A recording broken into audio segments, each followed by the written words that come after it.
Gaji gua cuma 3 juta, tapi tiap bulan gua bisa nabung sejuta loh. Kebanyakan orang bilang mustahil. Nabung apa dengan gaji UMR di Jakarta? Bayar kos sama makan aja udah habis. Tapi Dian, temen gua yang kerja sebagai admin di pabrik garment, justru berhasil nabung sepertiga gajinya tiap bulan.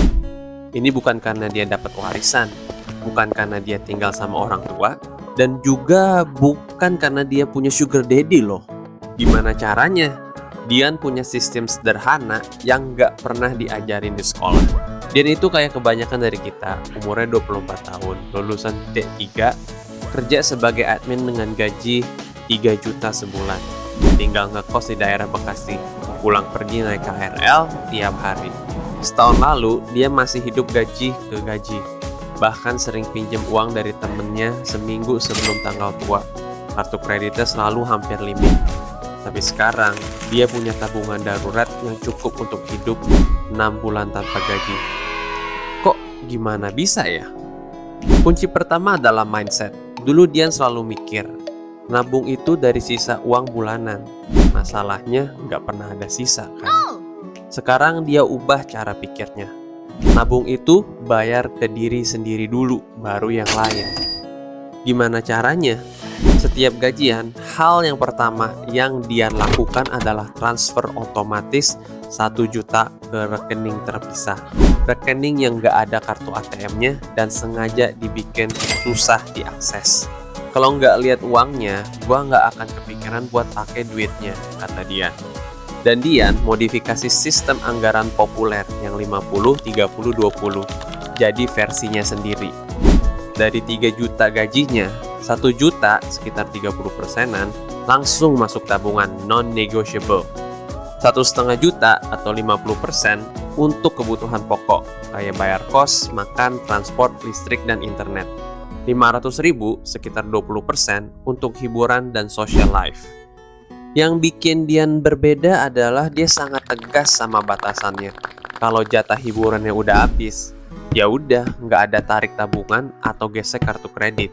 Gimana Dian bisa hidup dengan 1,5 juta untuk kebutuhan pokok? Ini beberapa trik Dian lakukan. 1. Bawa bekal dari rumah 4 dari 5 hari kerja. Hemat minimal 400.000 sebulan. Kedua, pindah ke kos yang lebih murah, tapi 5 menit lebih jauh jalan kaki. Hemat 300.000 sebulan. Ketiga, langganan paket internet plus HP hemat, bukan yang unlimited. Hemat 100.000 sebulan. Keempat, belanja bulanan sekali di awal bulan, bukan belanja kecil-kecil tiap hari. Hemat 200.000 sebulan. Yang kelima, nonton bioskop pas weekdays, bukan weekend. Hemat 50.000 per nonton. Tentu aja, perjalanan dia nggak mulus, ada aja cobaan. Kayak waktu itu dia sakit dan harus ke dokter, atau pas handphonenya rusak dan harus diperbaikin. Ini rahasianya Dian punya dana darurat terpisah yang dia isi dengan uang THR dan bonus tahunan. Ini khusus untuk kejadian tak terduga. Untuk pengeluaran besar tapi terduga seperti pulang kampung lebaran atau beli gadget baru, Dian sisihkan 100.000 dari jatah hiburannya tiap bulan. Setelah setahun konsisten, apa hasilnya? Dian berhasil nabung 12 juta loh, plus bunga deposito. Dia nggak lagi stres mikirin tanggal tua, dan yang paling penting, dia mulai merasa punya kontrol atas hidupnya. Metode Dian mungkin nggak akan bikin kamu kaya mendadak, tapi langkah pertama untuk keluar dari lingkaran gaji pas-pasan adalah dengan mulai mengkontrol kemana duit tuh pergi, bukan dibawa arus pengeluaran.